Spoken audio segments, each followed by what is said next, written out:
happy for this moment. This moment is your life. Namaskar. Welcome to Next IS. I hope you are doing well. In this video, we will cover major headlines of the Hindu, Indian Express, and Press Information Bureau. So, without wasting any time, let's start today's discussion. Now, India's 8 key infrastructure sectors experienced a 1.8% year-on-year contraction, marking the first decline in 42 months. This drop was due to high base effect and impact of the monsoon on the industrial activity. Among the sectors, only steel and fertilizers saw growth, while other 6 sectors experienced contraction. Talking about 8 core industries, it includes coal, natural gas, crude oil, refinery products, fertilizers, cement, steel, and electricity. It comprised 40.27% of the weight of items included in the index of industrial production. Next article talks about Armed Forces Special Powers Act because recently Manipur government has extended the Armed Forces Special Powers Act in the hill districts of the state for 6 more months effective from 1st October 2024. The government cited ongoing violent activities by extremist groups as the reason for the extension. Talking about Armed Forces Special Powers Act, it grants the Army and Central Armed Forces special powers in disturbed areas, including arrest, search without warrant, and immunity from legal prosecution. The Manipur and Assam governments issue their own Armed Forces Special Powers notification, while Ministry of Home Affairs handles the notification for Nagaland and Arunachal Pradesh. Now, veteran actor Mithun Chakrabarti has been announced as the recipient of the Dada Saheb Phalke Award for 2022. It is the highest honor in Indian cinema, and it will be presented at the 70th National Film Awards ceremony on October 8. Talking about Dada Saheb Phalke Award, it was established in 1969 to honor filmmaker Dada Saheb Phalke's contribution to Indian cinema. It recognizes outstanding achievements in the field. Dada Saheb Phalke directed India's first full-length feature film Raja Harishchandra in 1913, which laid the foundation for the global film industry. And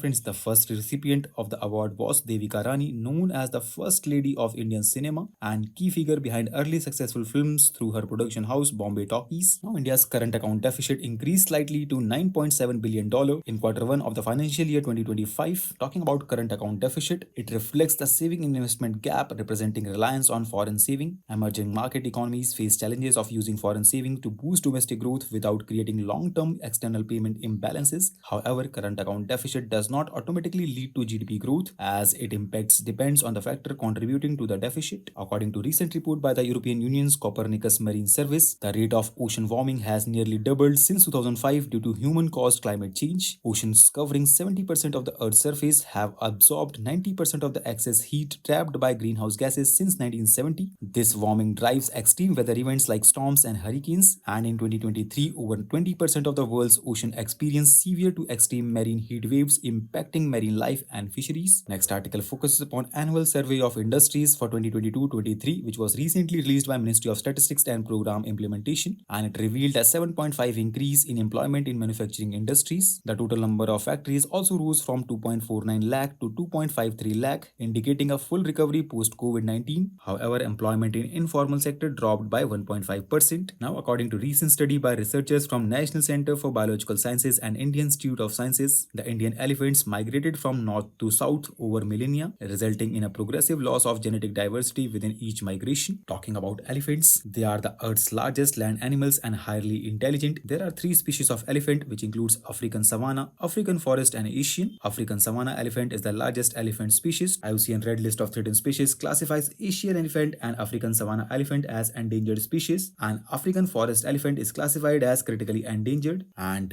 friends, according to 2017 National Census, India is home to over 29,000 elephants, with 14,500 in the south, over 3,000 in central India, and around 12,000 in the north. And Government of India has declared the Indian elephant as national heritage animal. Indian elephants are also provided the highest degree of legal protection by listing it in a Schedule 1 of the Wildlife Protection Act 1972. Now, Swiss police recently arrested at least 4 individuals connected to death of a 64-year-old American woman who used suicide pod. It also raises questions about the ethics of assisted dying and euthanasia. Here, Sarco is a coffin-sized, airtight machine designed by Exit International. It was developed in Netherlands. It features a 3D printed detachable capsule on a stand with canister of liquid nitrogen. A person inside can initiate the dying process by pressing a button which floods the capsule with nitrogen gas. And friends, euthanasia and assisted dying are methods for intentionally ending one's life. Euthanasia involves a physician administering a lethal drug or involuntary. In contrast, assisted dying involves self-administration of a lethal substance with medical help limited to providing the drug. This method does not require the person to be terminally ill. Now, 8th edition of the India-Kazakhstan and Joint Military Exercise Qazian 2024 began in Uttarakhand. This is the annual exercise which is held since 2016 and it aims to enhance military capabilities for counter-terrorism operations in semi-urban and mountainous terrains under the United Nations Charter's Chapter 7. Next article talks about Bharat Gen, which is an innovative generative AI initiative and it was inaugurated in New Delhi by the Union Minister for Science and Technology. It aims to enhance public service delivery and citizen engagement by developing foundational models in language, speech, and computer vision with focus on Indian languages. It is the world's first government-funded multi-modal large language model project which is designed to create inclusive AI technologies. This project will produce generative AI system capable of generating high-quality text and multi-modal content addressing India's linguistic and cultural diversity. Now, Union Minister of Ports, Shipping and Waterways launched Cruise Bharat mission from Mumbai port and it is aimed at enhancing India's cruise tourism potential. It seeks to double cruise passenger traffic by 2029. Next article talks about IDEX initiative because recently Indian Army has signed its 8th procurement contract under the Innovation for Defense Excellence Initiative in New Delhi. The contract focuses on generation of quantum secure key, which will enhance security by replacing existing algorithm-based encryption systems and optimizing manpower commitment. Talking about IDEX, it aims to foster innovation and technological development in the defense and aerospace sectors by engaging various stakeholders including research institutions, academia, industries, and startups. So with this, let's conclude today's discussion. Thanks for listening, and for regular updates, you can follow us on various social media platforms.